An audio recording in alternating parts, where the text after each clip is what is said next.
search of an ancient treasure, we were marooned on an island, and a key part of our navigational map went missing.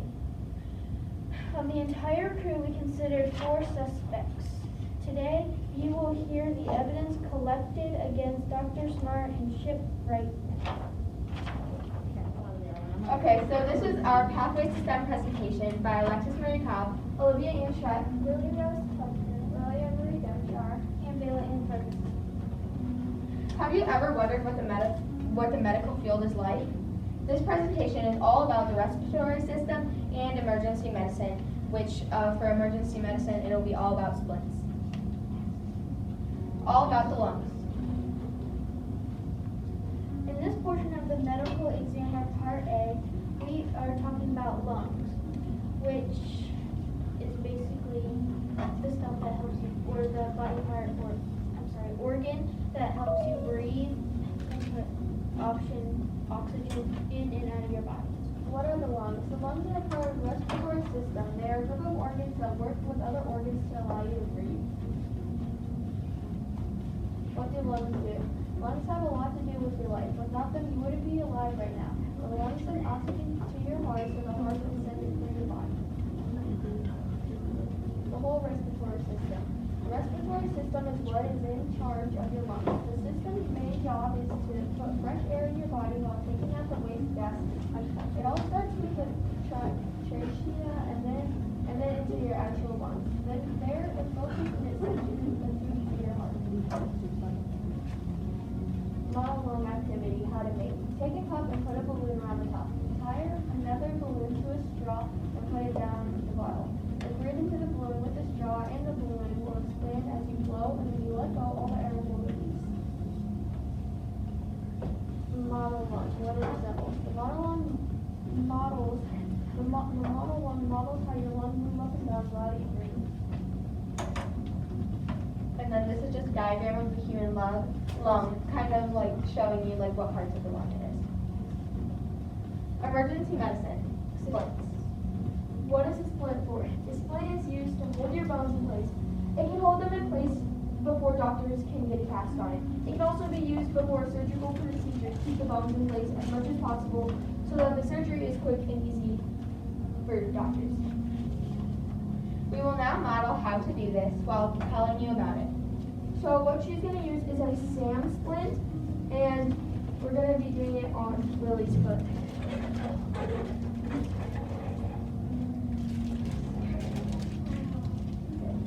She's going to take the SAM splint and wrap it under her foot and over, like crossing across the ankle.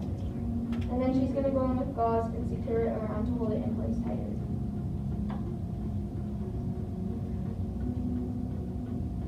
Normally, she would have her shoe off, but just for this presentation, we're just keeping it on. She'll wrap it all around, and then she'll go in with the SAM splint.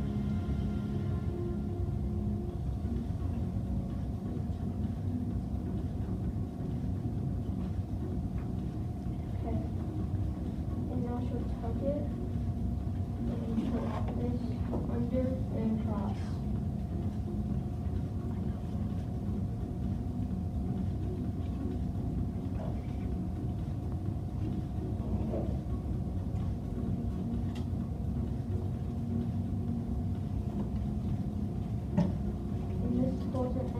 So that the bone can stay in place the entire time, helping it not move as much so that it will be easier on the bones itself.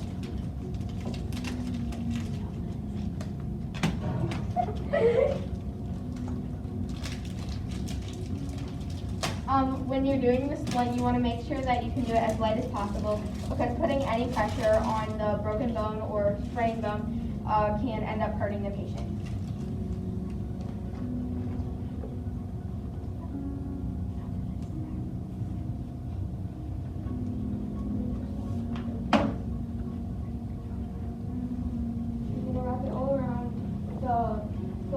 Part of the ankle, and then she'll secure it in place with these pins, and that way it'll help the foot before she gets like medical help from doctors. It will make it much easier on them.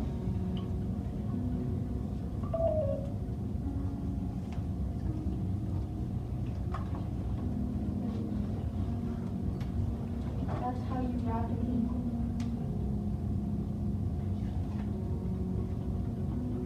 I'm just gonna put it in place where it's secure.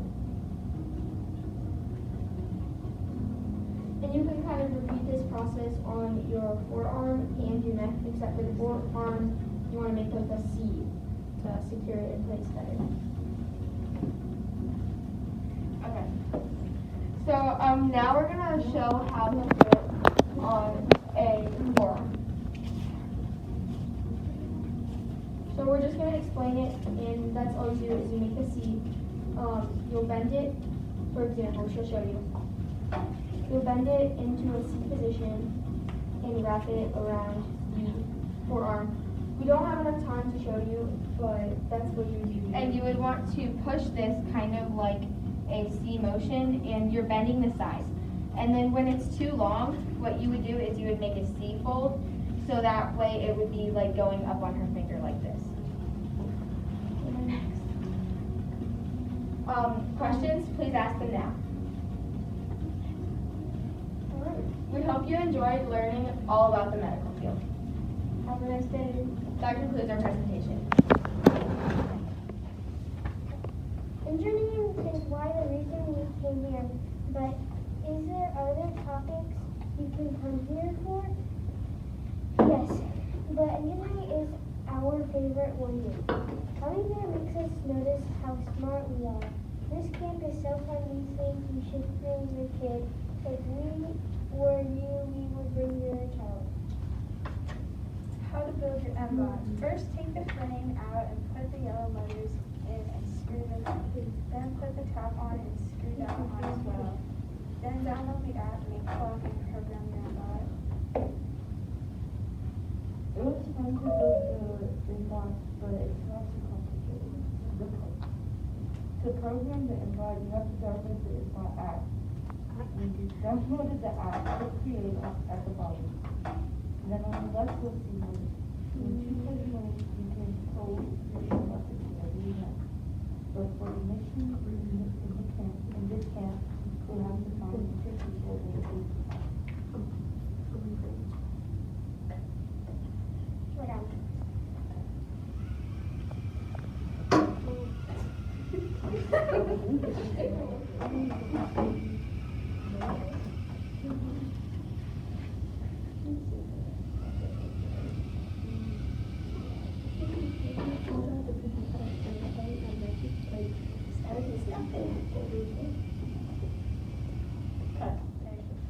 Today we will be talking about medical group B.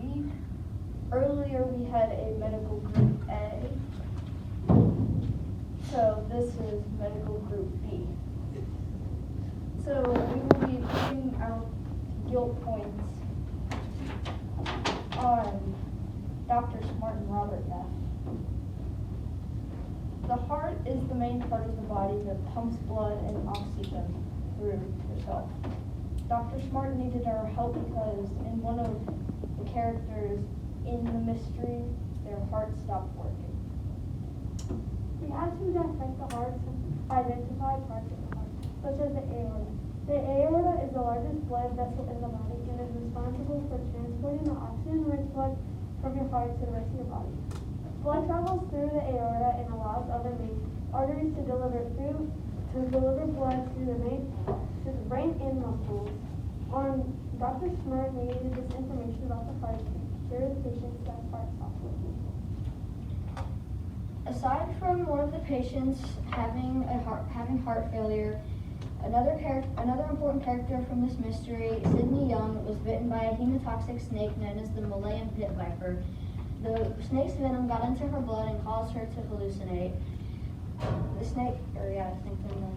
After reviewing Sydney's side of the story, we have concluded that she was kidnapped by Neff, and as she was bit by the snake, she was running away. Book clutter.